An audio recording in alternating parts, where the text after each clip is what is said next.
When I was in school, we had an exciting curriculum.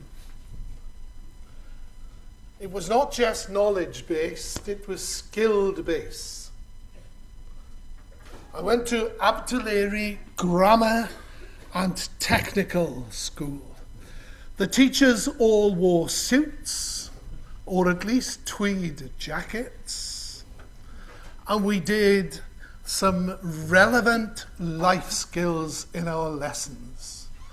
We did woodwork, and I learned to make hidden dovetail joints, mortise and tenons. We did metal work, and I made a toasting fork and a poker, which we've still got.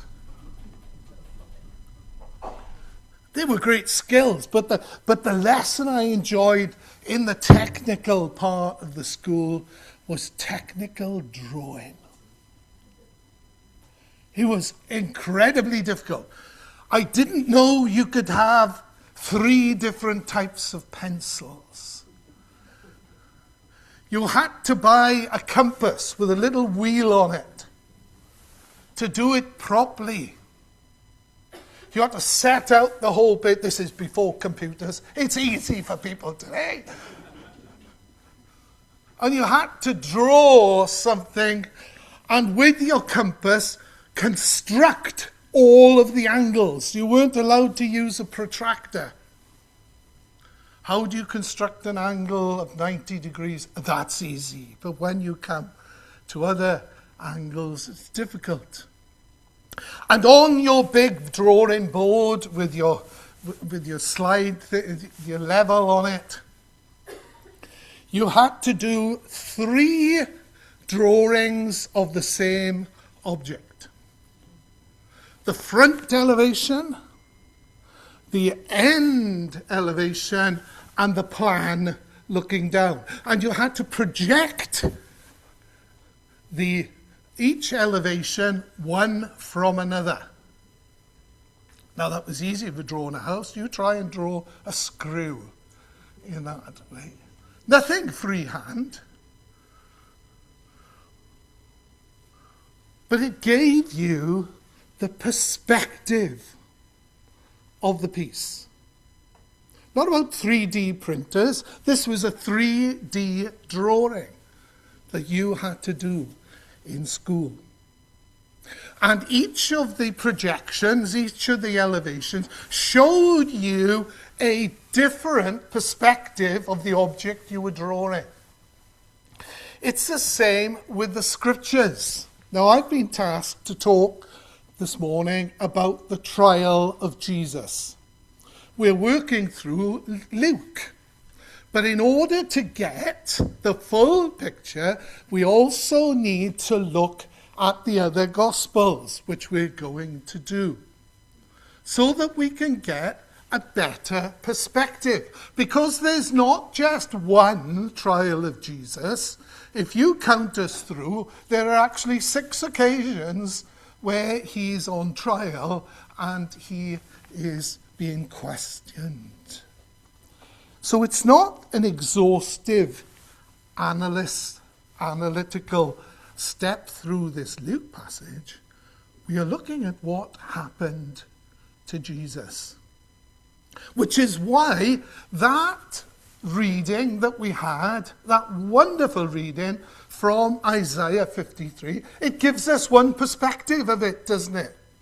It's a prophecy, but it gives us a perspective of what happened to Jesus. And the words that come in your head, for he was despised and rejected by men, a man familiar with suffering. And as we look into these trials, we have a personal interest. Why? Because it concerns us. Because it concerns our salvation. What Jesus went through, and it was horrific, was not for his benefit. Well, whose benefit was it for? the scribes and the Pharisees, the teachers of the law? Not one bit. All of it was because of me and because of you. And that's the reasoning about it. You see, a few years ago, I had no interest in the Glamorganshire Canal from Merthyr down to Cardiff. But then I discovered that one of my great-grandfathers worked on it. And that gave me the personal interest. That drew me into it. History is like that. And so, we're drawn into these trials of Jesus. Why? Because it's about us. It's about us. He was a man of sorrows, familiar with suffering. That's how Jesus. We're looking at the picture. Well, linking into last week, Martin talked to us about the garden. And so I'm going to do a link from there. Let's start in that garden. And a song came to my mind. How many of you were around in 1982? 1982, there was a song by Hot Chocolate, and it says, it started with a... Yoo-hoo! Some of you were around. It started with a kiss. And in that garden, it started with a kiss. Now, when was the last time you were either kissed or gave a kiss? Mine was just before we come in, and my wife kissed me and prayed for me. What is a kiss about? It's an expression of acceptance. It's an expression of love. It's an expression of intimacy, of closeness. You wouldn't just go up to the king and give him a kiss on the cheek. But those people you intimately know. And we look in the garden, we look at Peter. Sorry, we're looking at Judas to start. Judas in that garden. Why, Judas, did you kiss Jesus? That's not what a kiss is about. That's not what a kiss is for. Some theologians have said Judas's kiss was a kiss of violence. It was a kiss of betrayal. It's an absolute paradox. The wrong meaning, the opposite meaning. The withdrawal, the violent kiss. But don't blame Judas too much, you know. Because if you get close to him, you might start seeing yourself in his face. You might start seeing a little bit of your own betrayal of Jesus. Sometimes people betray him for less than those 40 pieces of silver. And so in John chapter 18, you can follow me if you want. If not, follow it on that. Or I can give you some notes afterwards if you want it. John chapter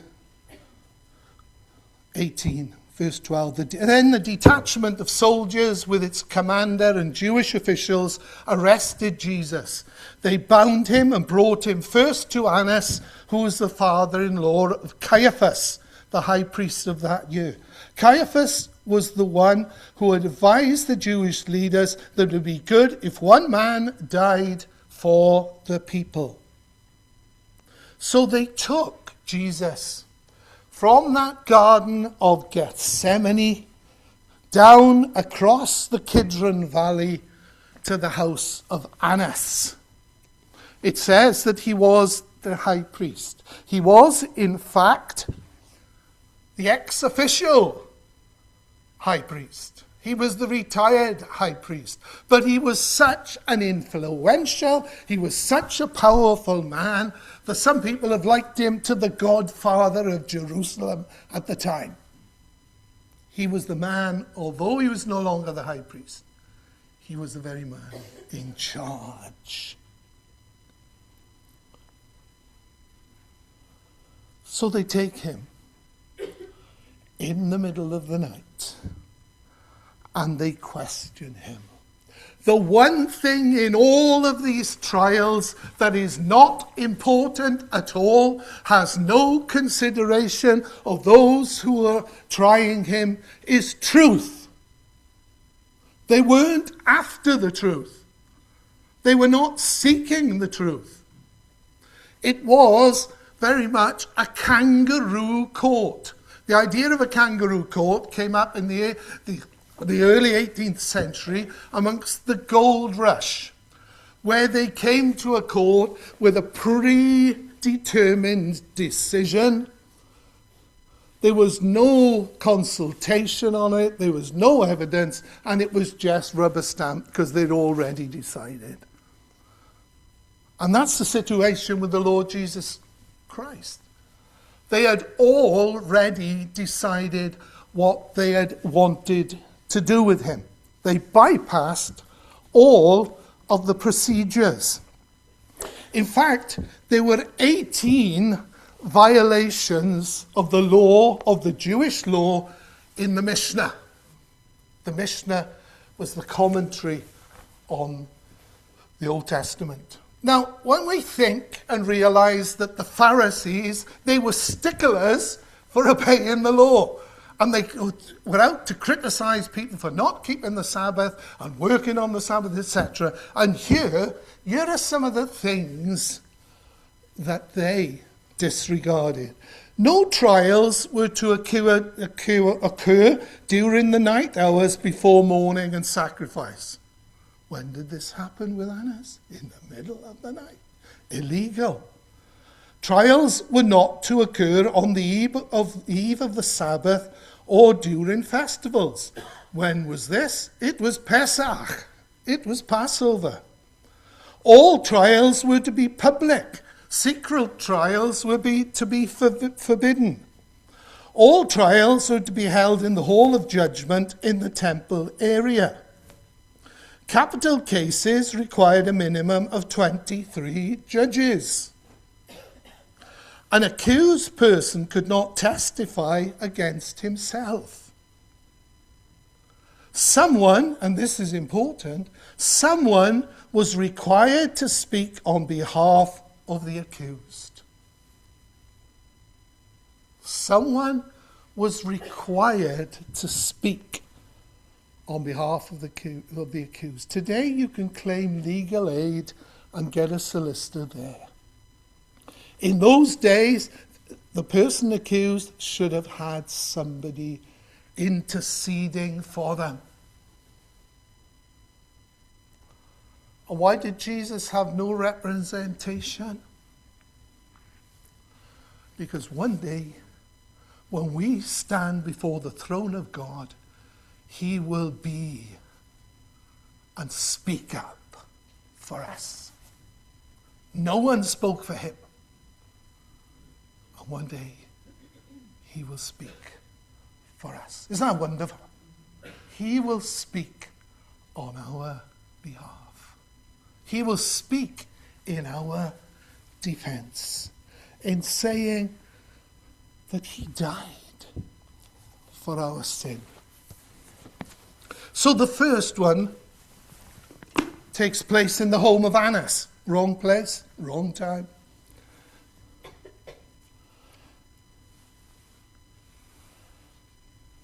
And what's he accused of?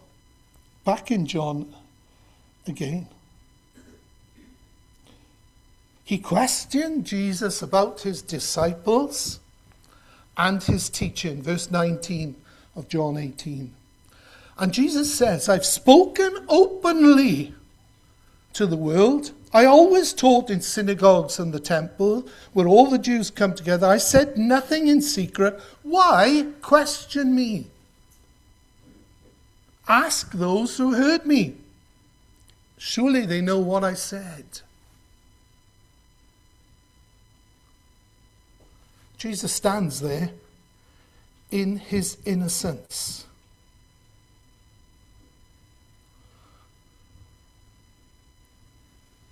When Jesus said this, verse 22, one of the officials nearby slapped him in the face. Remember on the triumphal entry, they waved palm branches. Jesus is having a different type of palm. He's having a palm of somebody whacking him across the face in all his innocence. Is this the way you answer the high priest? And then they take him. They take him away, even though he says, I've spoke openly of this. They take him to Annas' son-in-law, Caiaphas, who was the high priest at the time. Now, we will come to Luke, I promise you. But let's look in Mark chapter 14 and verse 55. So they bring him to Caiaphas. The chief priests and the whole Sanhedrin were looking for evidence. Remember, this is still illegal because it's during the night. And it's taking place in Caiaphas' house, not in the place in the temple courts where the trials took place. They were looking for evidence against Jesus so that they could put him to death. See their intention? Many testified falsely against him, but their statements did not agree. Now, the Jewish law said that if two people testify and their statements don't agree, you disregard both of them.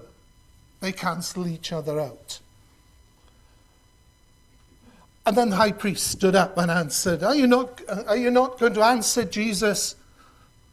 What's this testimony that these men are bringing against you?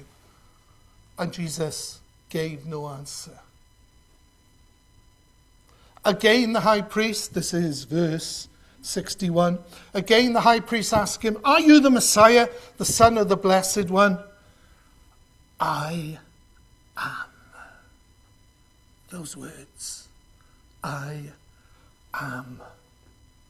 And you will see the Son of Man sitting at the right hand of the Mighty One and coming on the clouds of heaven. The high priest, in Jewish fashion, tore his clothes in utter frustration because this was proving more difficult than they'd anticipated. You've heard the blasphemy, verse 64. What do you think? They condemned him as worthy of death. Then some began to spit at him. That's good behavior from the leaders of Jerusalem. They spat at him. They blindfolded him, struck him with their fists and said, Prophesy, guess who hit you? And the guards took him and beat him. Can you see what they were doing? He didn't deserve any of it, but he was going through all of it for you and for me. It was just totally wrong. Then we come to daybreak. And the high priest summons the full council of the Sanhedrin, 71 members of the Sanhedrin, to the official place, the place of judgment, which was in part of the temple courts, a semicircular hall in the shape of a threshing floor. And the problem here was the arbiters of justice were also the accusers. The ones who were to decide were also the accused. That doesn't work in any court of law. You see how bad this was. And if we were to look in Luke chapter 22, let's go Luke then, just so that we keep in line. Luke chapter 22, verse 66. At daybreak, the council of the elders of the people, both the chief priests and the teachers of the law, these are the top guys, they met together and Jesus was led before them. If you are the Messiah, they said, tell us. Jesus answered, if I tell you, you won't believe me, and if I ask you, you wouldn't answer. But from now on, the Son of Man will be seated at the right hand of the mighty God. Are you then the Son of God? He replied, you say I am. Why do we need any more testimony? Let's take him. Now, what we need to realize is that the Jews had no powers of capital punishment. So what did they decide to do? Send him to Herod. Oh, somebody's ringing. Send him to Herod. Who was Herod? Sorry, send him to Pilate. I'm getting confused here. Send him to Pilate. Pilate was the Roman governor, the Roman procurator. You remember that the nation of Israel was under the Romans. Actually, the Roman Empire was being run at the time by a guy called Sejanus, because the Roman Emperor Tiberius had decided that he didn't want all the hassle, and he'd gone off to the Isle of Capri for a good time. And Sejanus stepped out of line by putting Pilate in place. But Sejanus fell out of favor with the emperor, and Sejanus was killed. That leaves Pontius Pilate in a very dicey position. His job was to keep Pax Romanus. Pax, peace, the peace of Rome. The Jewish people had revolted a number of times, and his job was there with the soldiers to keep the peace.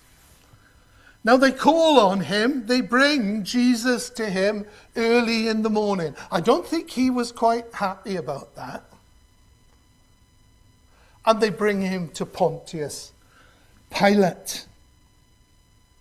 If you're keeping account, this is the fourth little trial. But this is a big one. Luke chapter 23.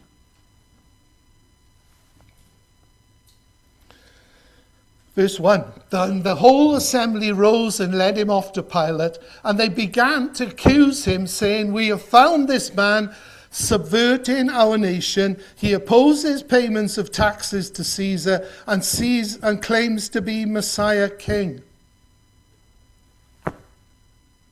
They've changed the charges. Before Pilate, religious charges didn't count. So they've said that he is now subverting Rome. He's causing trouble and he refuses to pay taxes. Lies. When it comes to Pilate. Verse 4, then Pilate announced to the chief priests and the crowd, I find no basis of charge against this man. You notice that the Jews didn't go into Pilate's house or into Pilate's palace. Why? Because they would have become ritually defiled by entering the house of a Gentile. So they stayed outside. Verse 5, they insisted, he stirs up the people all over Judea by his teaching. He started in Galilee and has come all the way here. Now then, on hearing this, Pilate asked if he was a Galilean. Now, Pilate thought this was his get out, because in the city at the time for the festival was King Herod. Herod had jurisdiction over Galilee. Let's send him to Herod. Pilate is opting out of the problem and passing it on. Let's send him to Herod. Herod Antipas. He was not purely Jewish. He was a half-breed.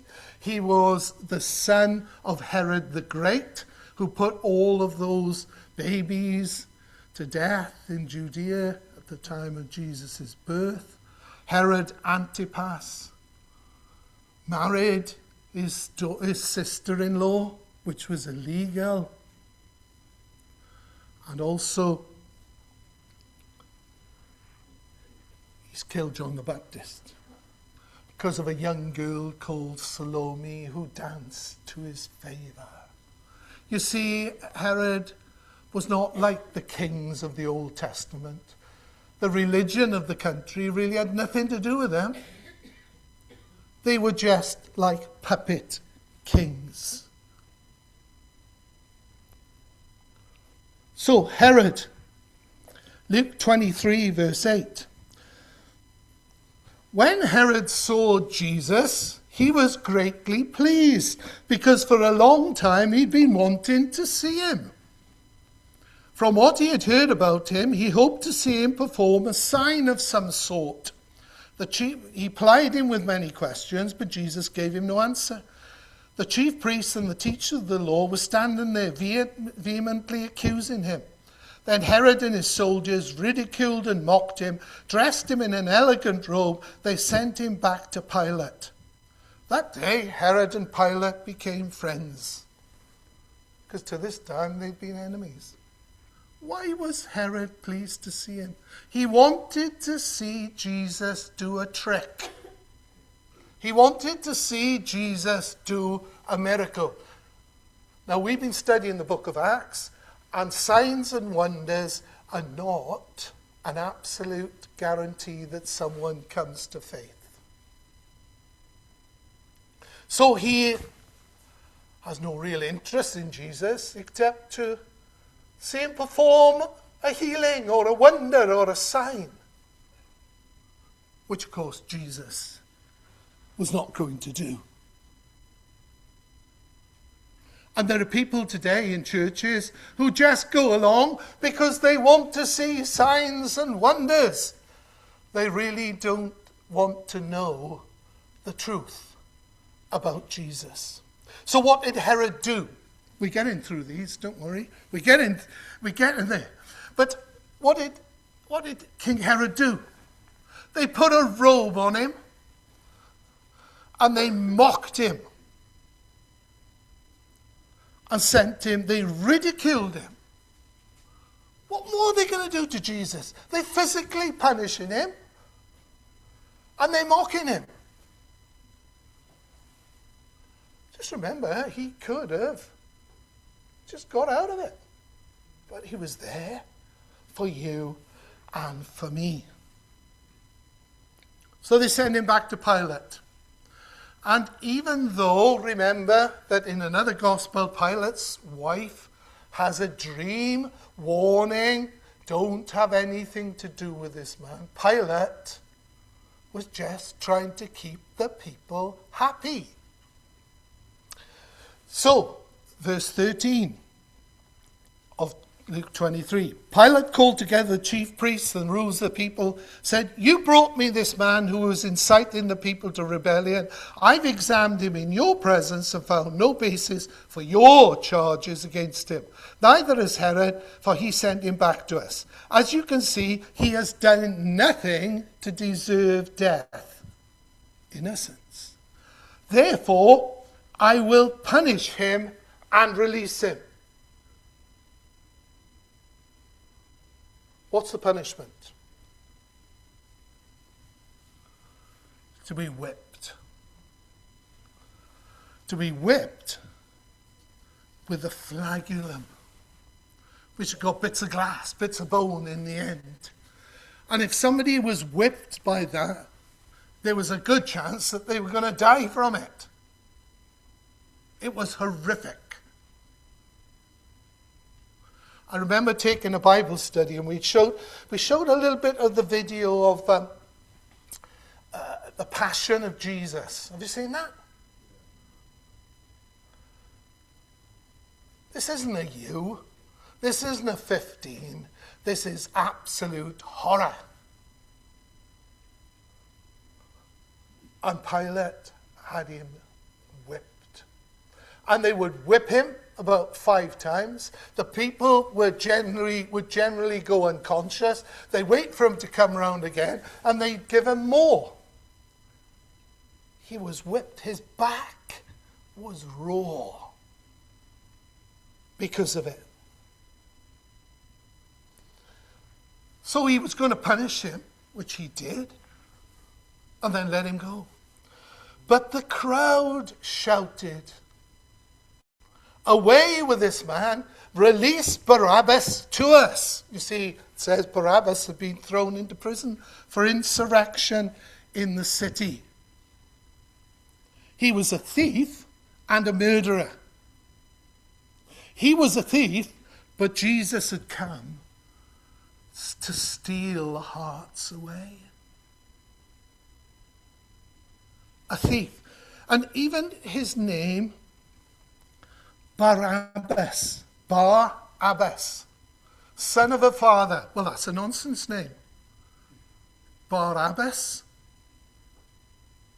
And yet he was the person that the crowd wanted released. Now, some people have said, oh, it was the same crowd as waved the palms as Jesus entered Jerusalem. That's not guaranteed. And you know what people are like. Once somebody starts a chant, once somebody starts on something, the whole of the people take it up. And that's what happens here. They wanted Barabbas.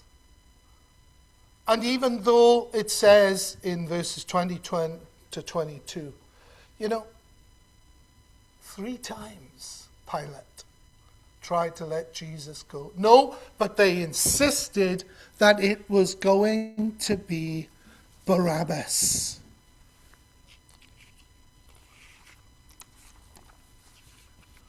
Within the hour, Jesus was going to be on Barabbas' cross. Even though he was without sin, even though he was not guilty of any of the charges that were put against him, he died in innocence, but not without a purpose. And that purpose is eternal. For us, he died. So what are our reactions, just briefly, to this Word of God? Because every time the Word of God is preached, there's a reaction. Some people are like Pontius Pilate. They recognize the truth about Jesus. They even acknowledge it, but refuse to give themselves to the truth. Some people are like that. There's some like Herod, distracting themselves from the important issues in life with projects, parties, work, thrill-seeking. The truth about Jesus is lost in the pursuit of the next good time experience. This is what we see in it, which all of these people we've mentioned so far were not concerned with at all, is truth. What is the truth of it? Some people are like the religious leaders who reject Jesus because he is not the Messiah they've prescribed for themselves. You see, Jesus was rejected by the religious authorities because he didn't fit their mold. And it's important that we don't conjure up, like some people in the world, our own mold, our own idea of Jesus, that we need to get into his word in discipleship to find out the truth and continue to live in the truth of the man. The God who exists. And you know, we're thinking about truth. There are no degrees of truth. There's no such thing as a partial truth or a half-truth. Truth is truth. And if it's not the truth, then it's false. It's a lie. What do you believe? Are you trusting in something in your own mind? Are you trusting in the words of man? Or are you trusting in the truth? Because Jesus said that he is the way, the truth, and the life. Do you believe and live in the truth? So what have you done with the truth about Jesus being the Son of God? Do you look at this story and say, oh, it's just a historical event? Oh, I doubt if it really happens. Or you say, were you there? There's a song that says, were you there when they crucified him? Were you there when he was on trial? Because it was for you. The horrendous experience that he went to. But that's not the end of it. Because he goes to the cross. And that's not the end of it. Because he rises from the dead. And that's not the end of it. Because he's given us the Holy Spirit. And that's not the end of it, because he's coming again. For each one of us. Do you live and believe in the truth? Do you know, one word, amazing. Amazing. This is amazing. Amazing grace, amazing everything about Jesus is absolutely amazing. Last week, Wales won in rugby. Amazing. Rhys Carey's try, the try that I would have liked to score from 5 meters out. Amazing. But all of that fades into insignificance with the amazing Jesus. I hope this morning hasn't been too much of a trial for you. But it's important we see the things we missed out. Crown of Thorns, Peter, plenty more for plenty others. Go on and read it. Read it in the complementary Gospels.